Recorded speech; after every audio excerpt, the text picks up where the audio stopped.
Hola, ¿qué tal? Muchas veces nuestras creencias acerca de algo son más importantes que el problema en sí al que nos enfrentamos.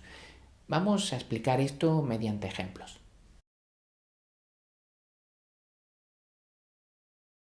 Es muy fácil reconocer las exigencias porque van precedidas de debería, habría que, tendría que, siempre, nunca, totalmente o perfectamente. Si nos las decimos a nosotros mismos, seguramente nos conducirá a sentimientos de culpabilidad y fracaso. Y si se las dirigimos a los demás, favorecerán conductas agresivas y de ira. Lo mejor para tratar con exigencias es mantener unas normas flexibles y cuestionarlas. Las exigencias suelen pasar por alto que pueda haber excepciones y circunstancias particulares.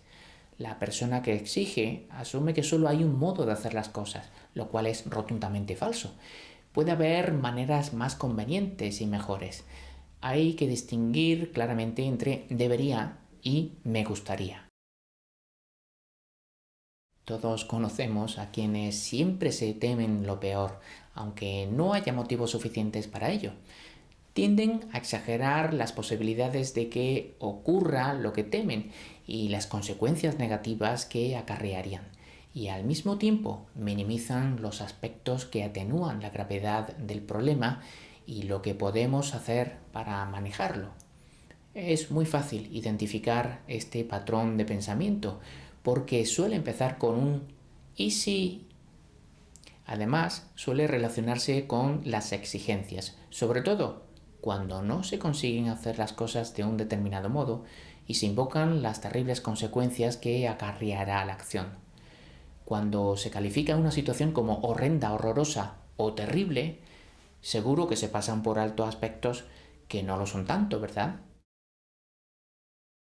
Es la tendencia a minimizar o negar los propios problemas, preferencias o derechos. Cuando nos sorprendamos diciendo cosas como no me importa, no tiene importancia, paso, en cuestiones realmente importantes para nosotros, estaremos en este caso. Estaremos evitando enfrentarnos a una reivindicación legítima o consolándonos por no haberla conseguido.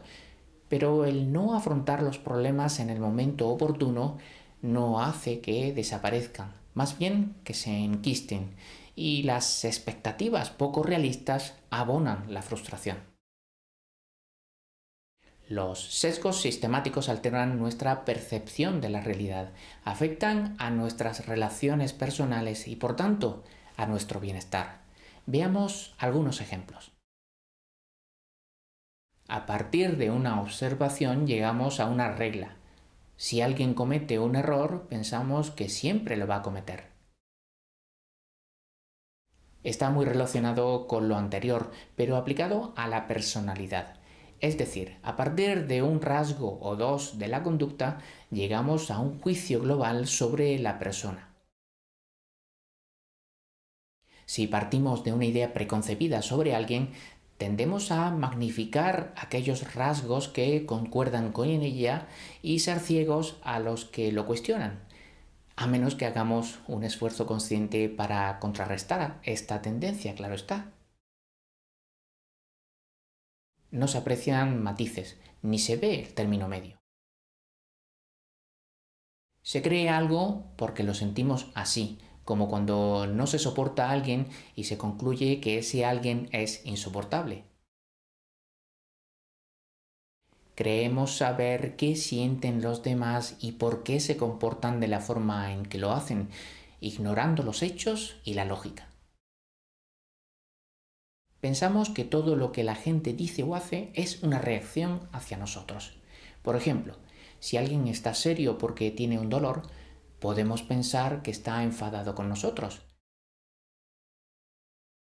Consiste en pensar y sentir que necesitamos la aprobación de los demás y que nuestro valor depende de determinados logros. Guarda relación con la autoexigencia. Sobreestimar los errores de los demás al tiempo que se minimizan los propios. O como todos habremos oído decir, ver la paja en el ojo ajeno y no ver la viga en el propio. Es bastante frecuente equivocarnos al considerar quién es el responsable o la causa de nuestras emociones, nuestro comportamiento y las cosas que nos ocurren a nosotros u otros. En realidad, los demás o las circunstancias no nos causan las emociones, porque somos nosotros los máximos responsables de estas. No podemos controlar todo lo que nos pasa, pero sí cómo nos lo tomamos. También podemos pensar que somos responsables de las emociones, el comportamiento o hasta la vida de las personas que nos rodean, particularmente de la persona dependiente. Es también una tendencia muy común el sentirnos responsables de nuestras conductas positivas, atribuyéndonos el mérito, pero no de nuestros errores, y echarle la culpa a otros o las circunstancias. Es posible que les choque oír esto por pensar que cada uno tiene lo que se merece. Es un error. Y ya para terminar, haremos un repaso de algunos patrones de pensamiento que no encajan en los grupos anteriores. Creer que perseguir los propios intereses es algo malo, incompatible con ser atentos con los demás.